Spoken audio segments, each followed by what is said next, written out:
디모데후서 3장 15절부터 14절부터 보겠습니다. 14절부터 17절까지 다 같이 한 목소리로 읽을까요? 시작. 그러나 너는 배우고 확신한 일에 거하라. 너는 내가 누구에게서 배운 것을 알며 또 어려서부터 성경을 알았노니 성경은 능히 너로 하여금 그리스도 예수 안에 있는 믿음으로 말미암아 구원에 이르는 지혜가 있게 하려니라. 모든 성경은 하나님의 감동으로 된 것으로 교훈과 책망과 바르게 함과 의로 교육하기에 유익하니 이는 하나님의 사람으로 온전하게 하며 모든 선한 일을 행할 능력을 갖추게 하려 함이라. 아멘. 오늘은 5월 5일이죠. 어린이날입니다. 어린이날 겸 어린이 주일입니다. 저도 어렸을 때 어린이날을 많이 기다렸던 것 같습니다.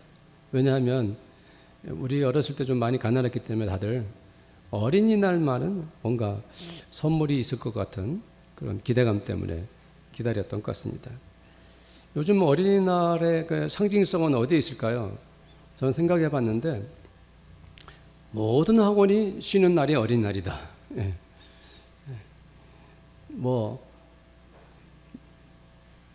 학원이 필요하면은 무조건 애들 학원 가서 공부해야 되는데요. 5월 5일 그날만은 전국에 있는 모든 학원들이 문을 닫습니다. 어린이들이 그날 실컷 어른들 눈치 안 보고 뛰놀 수 있는 날이 어린이날입니다. 저는 이제 목사로서 또 저희 성도들님과 더불어서 이 세상의 모든 어린아이들이 공부와 가난 그리고 노동력 인권적 착취에서 해방되기를 바라는 마음이 간절합니다. 우리 주님께서는 어린아이들을 사랑하시고 축복해 주셨어요. 그런데 오늘 우리 모든 어른들도 어린이들과 그리고 청소년들을 진심으로 사랑할 수 있기를 바랍니다. 오늘 이제 어린이 주일인데 다시 한번 말씀드리는데 우리 교회 성도님들은 이 어린이들을, 청소년들을, 우리 자녀들을 조금도 어떤 남김이 없이 다 사랑을 아이들에게 줄 수 있기를 바랍니다. 우리가 자녀를 사랑할 때 무엇으로 사랑할까요? 사랑의 방법이 많죠. 사실은 이제 아직 자녀가 없거나 아직 결혼하지 않은 또 청년들도 있어요. 그런데 이제 다 같이 배우는 것입니다. 우리가 아이들을 사랑하는 그 많은 그 방법이 있겠지만 가장 아름답고 소중한 사랑은 저는 언어라고 생각합니다. 언어. 우리가 아이들을 사랑할 때 활짝 웃으면서 사랑스럽게 말하는 것. 그래서 우리가 이 표정과 말투에 사랑을 가지고 애들에게 말하면 아이들도 온몸으로 기뻐하죠. 그 사랑을 받아들입니다. 그렇죠? 그래서 사랑은 주고받는 거예요. 아무리 어린아이, 갓난아이라 할지라도요, 그 아이에게 엄마 아빠가 화가 나서 큰 소리로 말하면 다 알아듣습니다. 만일 우리가 부모로서 우리 아이들을 정말 웃으면서 사랑스럽게 말하는 부모라면 정말 최고로 아이들을 사랑하고 있는 것입니다. 물론 이제 피곤하고 지칠 때가 있죠. 눈이 힘이 풀리고 몸이 지쳐 있을 때, 그럴 때 우리가 어려워져요. 그럴 때도 우리는 뭡니까? 아이들에게 사랑을 실어서 말해야 되는 것입니다. 사랑을 담아서 말하면 그 사랑이 고스란히 그대로 아이들의 마음과 인격에 남게 되는 것입니다. 나는 너를 사랑해.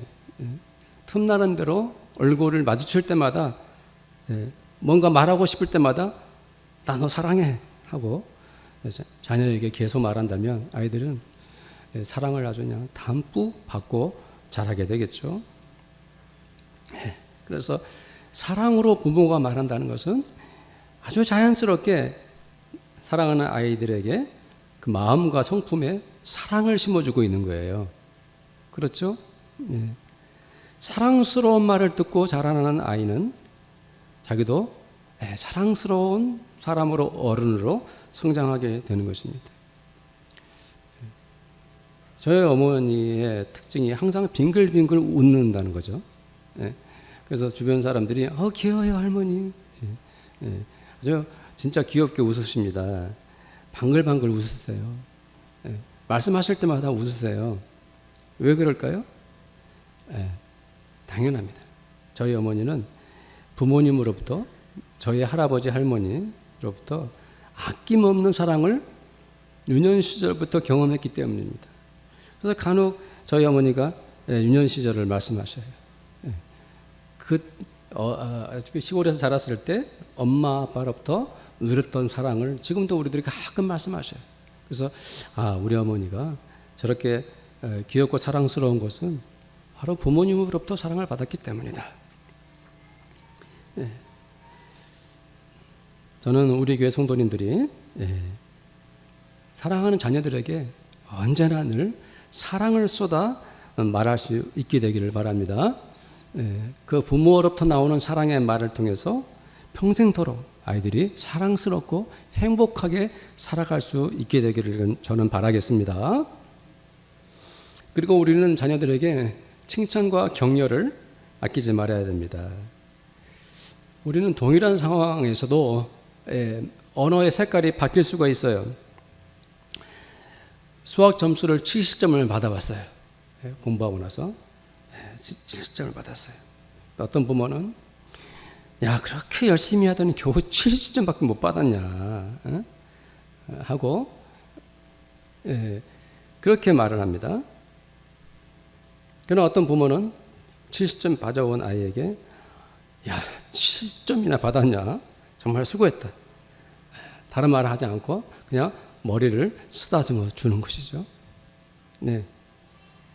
이번에는 이제 다음 시험에는 80점을 받아왔습니다. 80점을.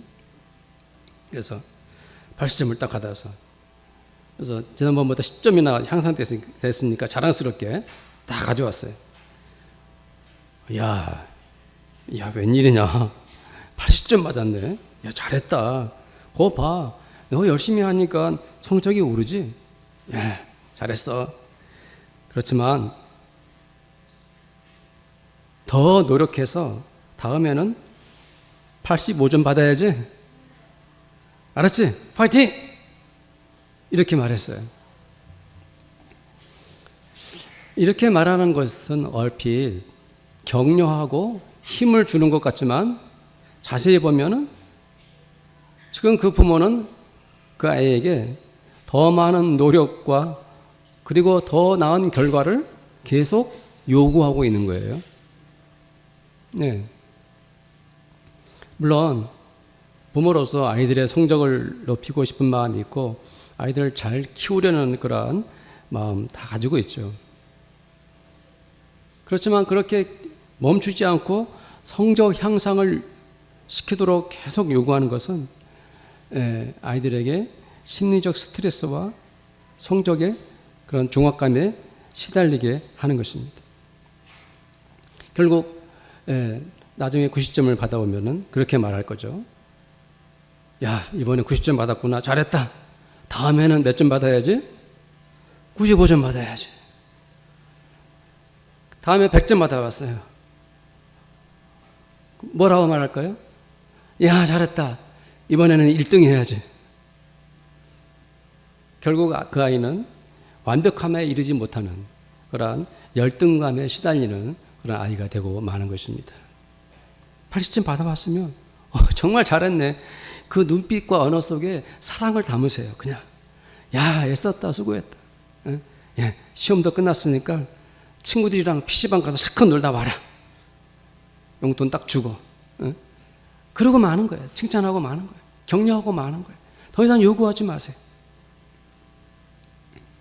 물론 우리는 적절한 균형을 이루어야 합니다. 한참 공부해야 할 나이에 공부하지 않도록 그냥 놀게만 놔둘 수는 없죠. 그래서 이 공부를 시켜야 할 아이들을 방임하고 방치하는 것도 부모의 큰 잘못이죠. 적절히 균형을 유지해야 됩니다. 그러나 중요한 핵심은 뭐냐면은 우리 아이들에게 칭찬하고 격려하는 것에 인색하지 말아야 합니다. 예. 그래야 아이들이 자신감을 얻고 자존감이 회복되고, 예. 그래서 그 아이들이 우리 엄마 아빠는 내 모습 그대로 그냥 사랑해 주시는구나. 잘해도 사랑해 주시고 못해도 사랑해 주시고, 그러면 아이들의 마음의 정서가 안정이 되고 그 아이들이 정말 뭐냐면은 심리적으로도 안정될 뿐 아니라 세상을 살아가는 폭넓은 눈을 갖게 되는 거예요. 열등감에 시달리지 않고 자존감에 상처 입지 않고 그렇게 건강한 아이로 성장할 수가 있는 것입니다. 우리 성도님들이 그렇게 칭찬과 격려를 우리 아이들에게 할 수 있게 되기를 바랍니다. 그러나 부모는 항상 칭찬과 격려만 할 수는 없죠. 때로는 아이들을 꾸짖어야 할 때가 있는 것이죠. 과연 언제, 어느 상황에서 우리들은 나의 아이들에게 책망을 해야 할까요? 네. 가령 아이들이 뭔가 실수를 해가지고 미숙해서 물건을 깨뜨렸어요. 혹은 우유나 물을 팍 쏟아버렸어요. 네. 그거는 고의가 아니라 무심코 실수한 거거든요. 그런데 아이들을 그 순간에 지나치게 혼내는 것은 아이들을 올바로 꾸짖는 태도가 아니죠. 우스갯소리로 진짜 값비싼 그릇을 아이가 팍 깨뜨려 버렸어요. 아끼고 내가 정말 좋아하는 사랑하는 그릇인데 팍 깨고 나니까 그 순간적으로 아이고 아까워라, 이걸 깨뜨리면 어떻게 하고 화를 낼 부모는 아무도 없죠. 그럴 때 오히려 아이고야 다친 데는 없니? 이렇게 아이부터 걱정해야겠죠. 고의적인 잘못이 아닌 것은, 서툰 행동에 대해서 책망하는 것은 아이의 그 심리를 짓누르게 하고 억울하게 만들고 정서적으로 자기가 미련하고 못난 사람으로 생각하게 만드는 것입니다. 그러니까 실수와 잘못은 책망할 것이 아닙니다. 그러면 어느 상황에서 아이들을 꾸짖어야 할까요? 그것은 도덕적이거나 윤리적인 잘못을 했을 때는 아이들을 책망해야 합니다. 무엇을 훔치거나 거짓말을 하거나 고의적으로 속인다 이 말이죠. 네. 물론 한두 번 눈 감아줄 수는 있어요. 그러나 그것이 반복된다면 아이를 불러서 제대로 꾸짖어야 합니다. 우리나라 그 말이, 속담이 굉장히 아이들 교육에 아주 핵심이죠. 바늘 도둑이 무슨 도둑이 됩니까? 소도둑 됩니다. 3살 버릇이 몇 살까지 갑니까? 8까지 가는 것입니다. 이제 우리가 간혹 공공장소에서 아이들이 막 뛰어다니고 소리를 지릅니다. 식당 같은 데서나. 근데 어떤 부모들은 그 아이들이 그렇게 하는 것을 보고 그냥 놔둡니다. 아이니까. 저 나이에 제게 뭘 알겠어. 그냥 놔두는 겁니다. 근데 중요한 것은 그 집안이 아니라 거기가 어디입니까? 공공장소입니다. 다른 사람들에게 지금 그 아이가 떠들고 뛰어다니면서 무엇을 주고 있습니까? 피해를 주고 있는 것이죠. 그래서 그것이 애들이 나 집에서 하듯이 하는데 이게 뭔 잘못이야? 라고 아이들이 생각하고 자기 마음대로 행동하고 큰 소리를 쳐도 그것을 책망하지 않는다면 아이들은 모르는 거죠. 모르는 거예요. 그건 어른 잘못이죠. 그래서 AI가 자라면서 자기가 남들에게 어떤 피해를 주고 있는데도 깨닫지 못하는 것입니다. 내가 하고 싶은 대로 하는데 그것이 다른 사람들에게 피해를 주고 있는 거예요. 그것은 왜 그렇습니까? 부모들이 아이들을 꾸짖지 않았기 때문이죠. 간혹 중학생, 고등학생들이 길거리에서 건들대거나 심지어 어른들에게 막 대들거나 깡패처럼 자기들이 마치 깡패인 것처럼 거칠게 행동하는 아이들을 볼 수가 있죠. 그래서 옛날에는 어른들한테 담배 피우면 머리 희끗희끗하신 어르신들이 어디서 담배를 피우냐라고 중학생, 고등학생 때 혼을 냈는데 지금은 아무도 그렇게 하지 않습니다. 왜냐하면 그놈들이 어떻게 할지 모르니까.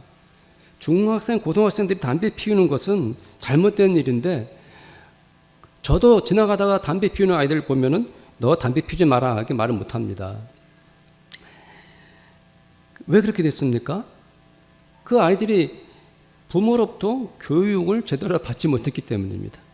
무엇이 올바르고 무엇이 잘못되었는지 부모로부터 정확한 그러한 교육을 받지 못했기 때문이죠.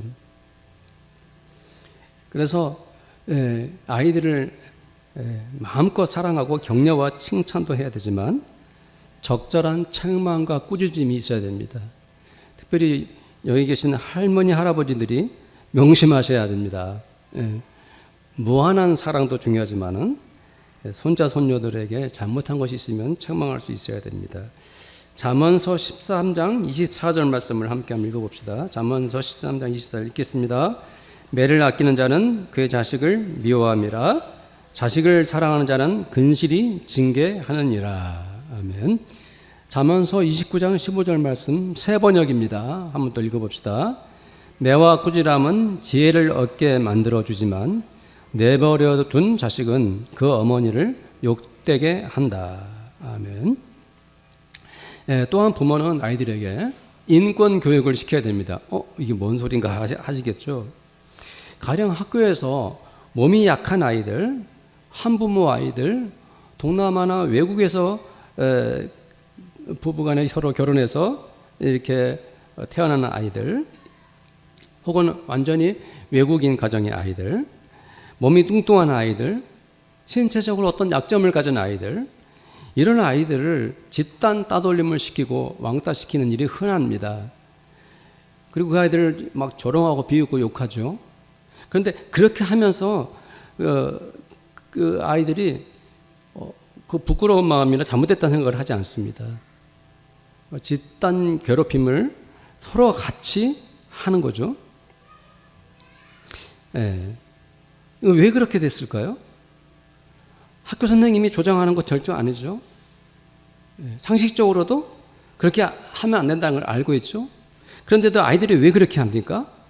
그것은 가정에서 아이들이 그 자기 자녀들에게 가르치지 않았기 때문입니다.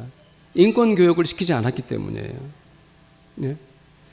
그래서 아이들이 몸이 약해도 혹은 다른 나라 아이라도 혹은 지능이 좀 떨어지더라도 그 아이가 어떤 아이라 할지라도 그 아이는 다 사랑스러운 아이고 그리고 그 아이들을 네가 조롱하거나 욕해서는 안 돼. 다 하나님께서 사랑하는 아이들이야 라고 우리가 가르쳐야 됩니다. 가르치면 아이들이 그걸 알고 그렇게 행동하지 않죠.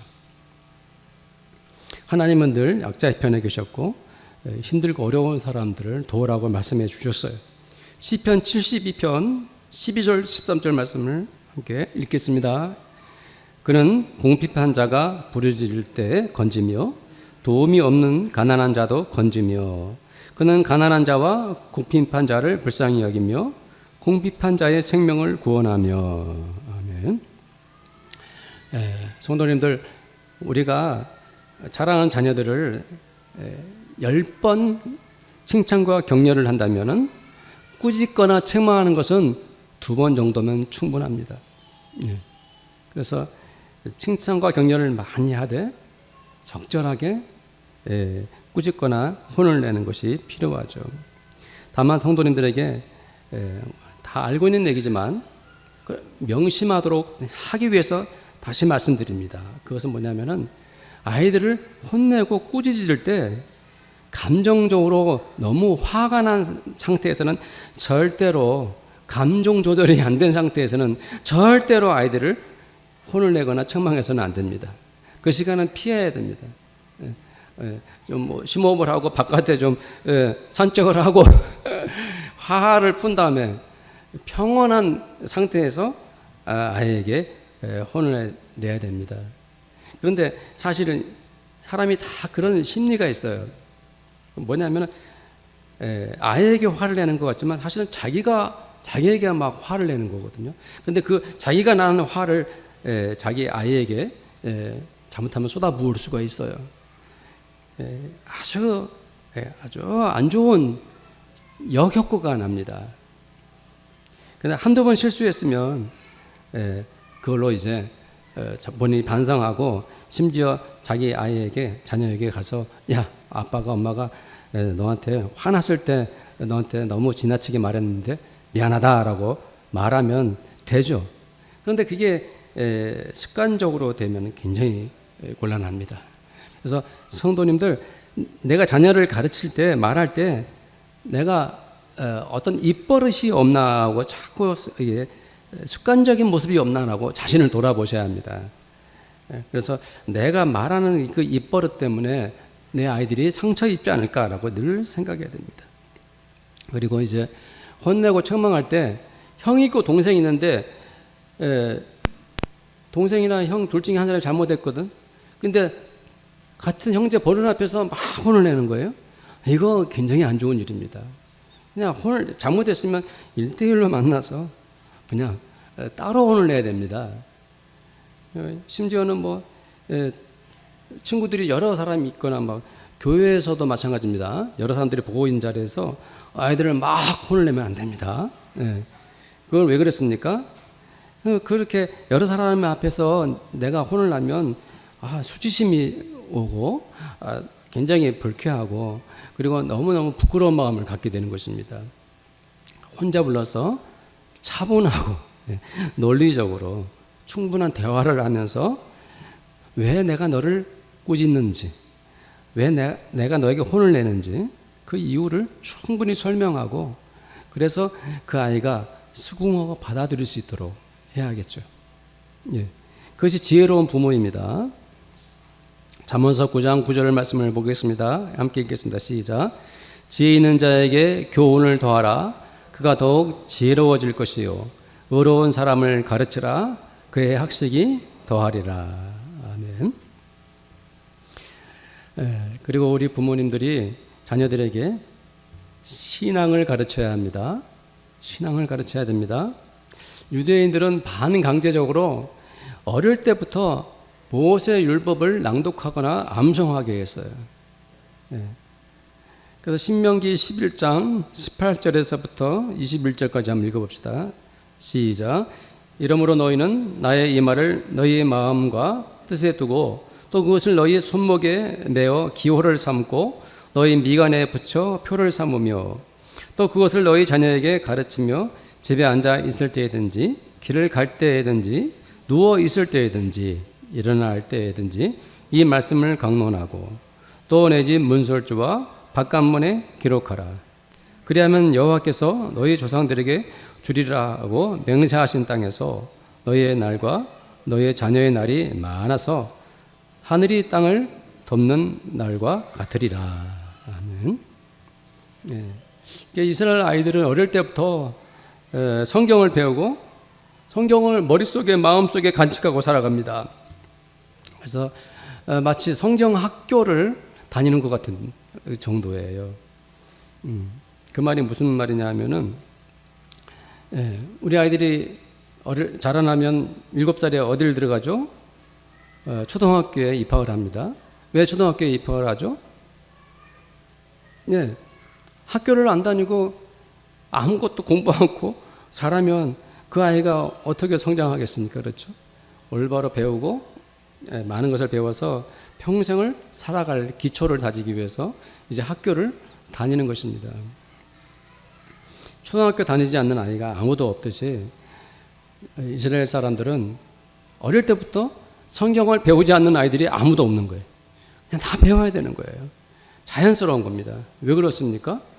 성경을 배워야 그 아이가 그 성경을 통해서 하나님의 사람으로 그리고 인생을 살아가는 데 있어서 모든 인생의 길과 방향을 성경을 통해서 배우고 깨닫게 되기 때문에 만약에 내가 부모로서 내가 성경을 안 가르친다 그러면 내 아이를 학교에 안 보내는 것과 똑같은 그런 느낌을 가지고 이스라엘 사람들은 어릴 때부터 성경을 그냥 가르치는 거예요. 자연스러운 거예요. 그래서 성경은 한 사람의 개인의 인격을 하나님의 은혜로 충만케 하는 거예요. 예. 성경은 개인의 인격뿐만 아니라 자기가 살아가는 삶의 인생의 방향, 삶의 방법을 가르쳐줘요. 그래서 이 말씀 기억하시죠? 하나님의 말씀은 주의 말씀 내 발의 등이요 내 길에 빛이니이다. 왜 그렇게 시인이 고백했습니까? 하나님의 말씀이 내 가는 인생길인 거예요. 그 하나님의 말씀이 없으면 나는 내 인생을 올바로 살아갈 수가 없는 거예요. 그것을 너무 잘 알기 때문에 어릴 때부터 성경을 가르치고 있는 것이죠. 그래서 그러한 전통과 그러한 배경을 가지고 디모데후서 3장 15절에서도 17절 말씀에 바울이 디모데에게 이렇게 말하고 있어요. 오늘 함께 읽었던 말씀입니다. 읽어봅시다. 또 어려서부터 성경을 나타나니 성경은 능히 너로 하여금 그리스도 예수 안에 있는 믿음으로 말미암아 구원에 이르는 지혜가 있게 하느니라. 모든 성경은 하나님의 감동으로 된 것으로 교훈과 책망과 바르게 함과 의로 교육하게 유익하니 이는 하나님의 사람으로 온전하게 하며 모든 선한 일을 행할 능력을 갖추게 하려 함이니라. 아멘. 바울은 모세오경의 그 전통의 말씀을 근거로 해서 이 말씀을 하고 있는 거예요. 근데 우리는 이것을 이제 모든 구약 성경, 신약 성경에 적용을 시켜서 재해석해서 우리가 이 시간에 우리들은 이 시대에 그 말씀을 보고 있는 거죠. 성경은 모든 성경은 하나님의 감동으로 되었어요. 그 감동이라는 것은 뭐냐면은 하나님의 성품과 사랑, 하나님의 사랑, 하나님의 그 능력, 그 살아 숨쉬는 생명력이 하나님께 있는데 그것이 바로 말씀에 그대로 적용이 된 거예요. 그래서 말씀은 그냥 문자가 아니라 살아 숨쉬는 하나님의 생명력 있는 호흡과 같은 거예요. 그렇기 때문에 성경은 사람에게 교훈을 줍니다. 하나님의 뜻이 무엇인지, 하나님께서 말씀하시고 명령하는 것이 무엇인지 그것을 배우고 듣고 하면서 사람이 올바른 깨달음을 갖게 되는 거죠. 그래서 성경은 그 사람의 일생을 좌우하는 것입니다. 성경은 때로 자녀들을 책망하는 역할을 합니다. 성경이 계속해서 무엇이 옳은지 무엇이 죄인지 그것을 분명히 밝혀주고 있기 때문에 그렇습니다. 그래서 어렸을 때부터 성경을 배운 아이들은 무엇이 옳은지 그른지 그것을 올바로 판단하고 살아갈 수가 있죠. 그래서 아이들이 성장하면서 어릴 때 배운 성경이 있기 때문에 내가 이 순간에 가야 할지 아니면 멈춰야 할지 그것을 판단하는 기준이 무엇입니까? 성경 말씀이에요. 그래서 성경 말씀이 가라 하면은 다른 사람들이 다 안 가도 가는 것입니다. 성경 말씀이 멈추라 하면 다른 사람들이 다 그 길을 가도 나 홀로 멈추는 것입니다. 왜? 하나님의 말씀이 멈추라 했기 때문에. 우리 삶의 행동의 기준이 성경 말씀인 거예요. 하나님의 말씀인 거예요. 그렇기 때문에 우리는 아이들에게 이 성경을 신앙교육을 어릴 때부터 해야 하는 것입니다. 그래서 아이들에게 교훈을 주고 책망과 꾸지람도 듣게 하고 올바로 살게 하고 하나님의 사람으로서 성장케 하는 거죠. 지금 우리 교회 김지현 전도사님은 우리 교회 아이들에게 큐티 교육을 시키고 있어요. 세나가 뭐의 약자죠? 세나가 뭐의 약자예요? 전도사님? 세나라고 하잖아요. 새벽나라? 네, 새벽나라. 어릴 때부터 애들이 집에서 각자가 큐티를 하고 있어요.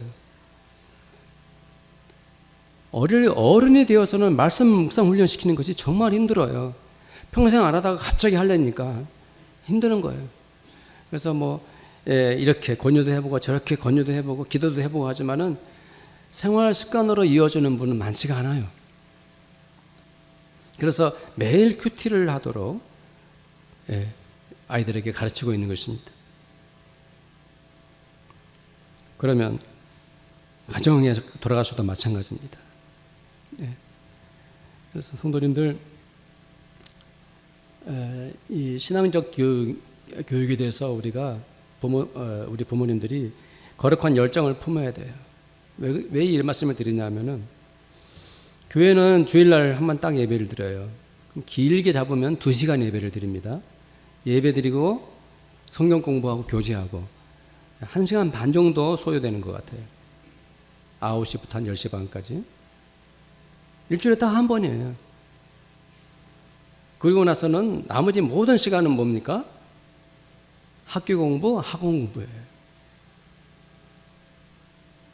늘 말씀드리지만 우리 아이들이 일주일에 한 번 주일 예배 드리면서도 교회를 오고 신앙심을 갖는 게 기적이에요.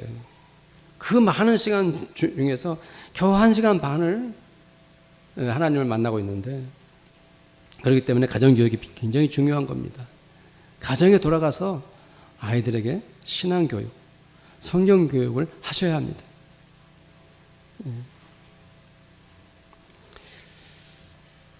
성도님들, 자녀 교육에 마지막으로 필요한 것이 뭐가 있을까요?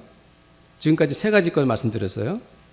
첫 번째는 사랑과 사랑의 말, 칭찬과 격려하라 그랬죠. 그렇죠? 두 번째는 뭘 하라 그랬죠? 적당한 책망과 꾸짖음이 있어야 된다. 세 번째는 조금 전에 했던 거, 성경교육. 그 네 번째는 무엇이 있어야 될까요? 자녀들을 올바로 살아가는 방법 중에 가장 꼭 필요한 것 중에 하나가 뭐냐면은 대화하는 것이죠. 대화. 아이들과 대화하는 것입니다. 너무 쉬운 일이죠. 평범하죠.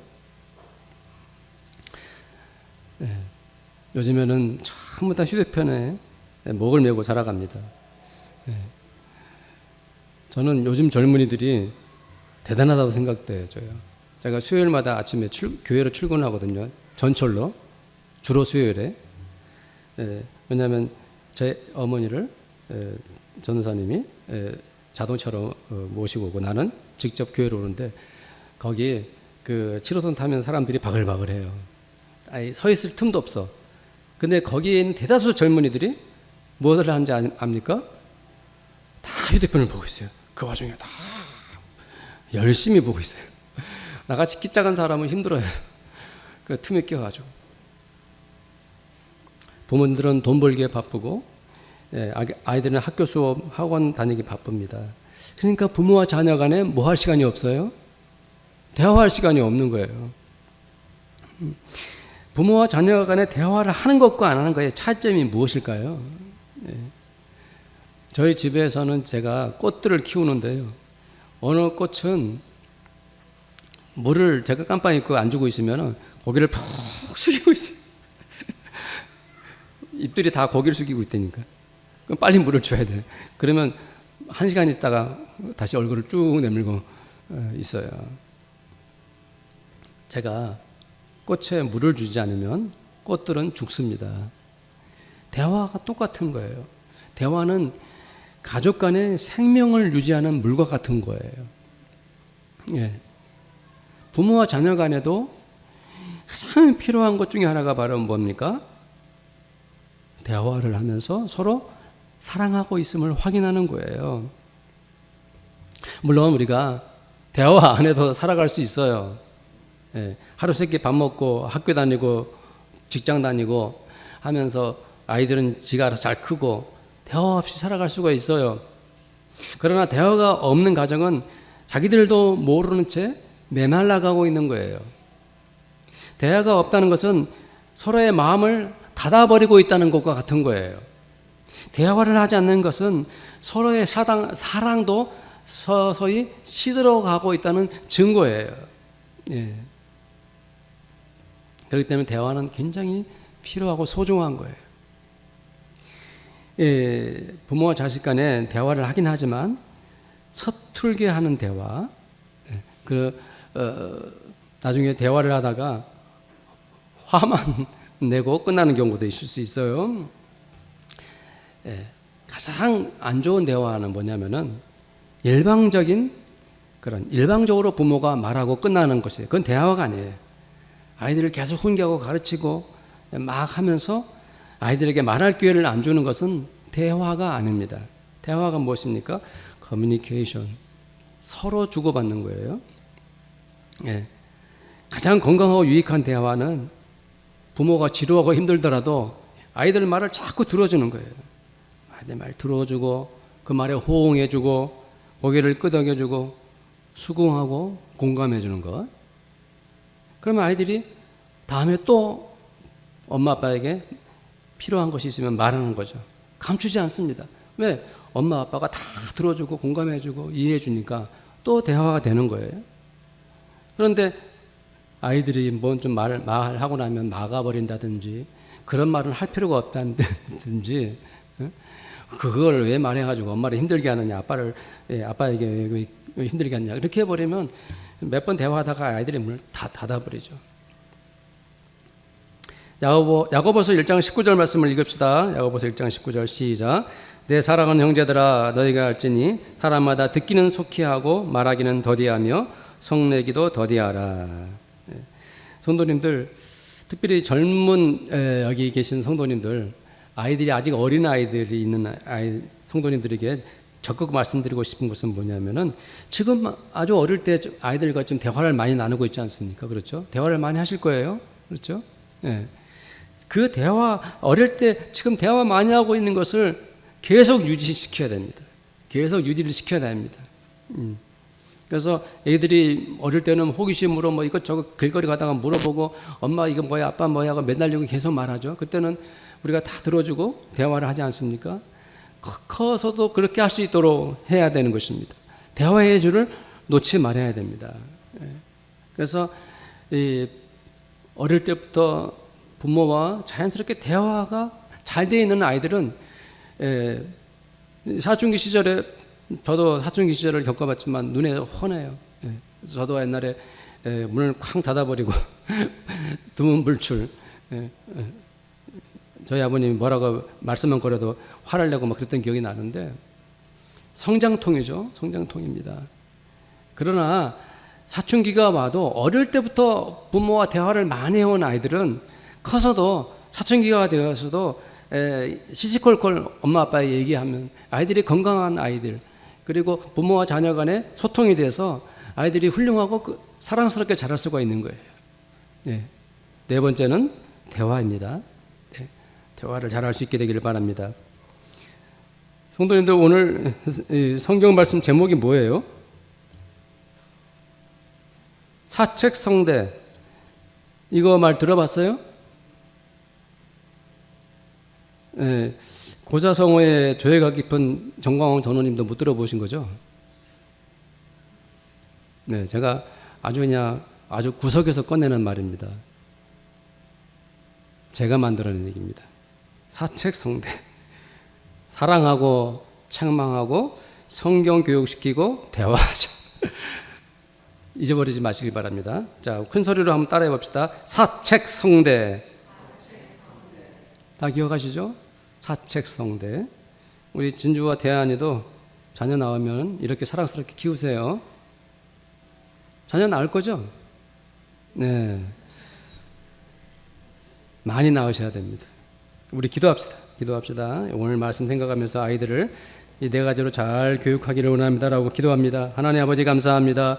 우리 자녀들을 사랑하고 아이들을 적절히 알맞게 책망하고 신앙과 성경 교육을 시키며 대화를 지속해 나가는 사랑스러운 부모들, 주님이 축복하시는 아이들이 될 수 있도록 우리 성도님들과 사랑하는 우리 자녀들을 마음껏 축복해 주시옵소서. 그 자녀들이, 그 후손들이 하나님의 은혜와 복을 받아 누릴 수 있도록 함께해 주시옵소서. 오늘도 주님 은혜 감사드리고 우리 주 예수님의 이름으로 기도드립니다. 아멘. 지금은 어린아이들을 그토록 사랑하셨던 우리 주님 예수 그리스도의 은혜와 하나님 아버지의 사랑하심과 우리 아이들을 늘 사랑하고 축복할 수 있는 은혜를 더하시는 성령님의 그 교제하심이 오늘 이 자리에 함께 예배드린 모든 성도들과 우리 성도들의 가정마다 그 자녀들과 또 그들의 일터와 우리 교회 위에 지금부터 영원토록 함께 있을지어다. 아멘.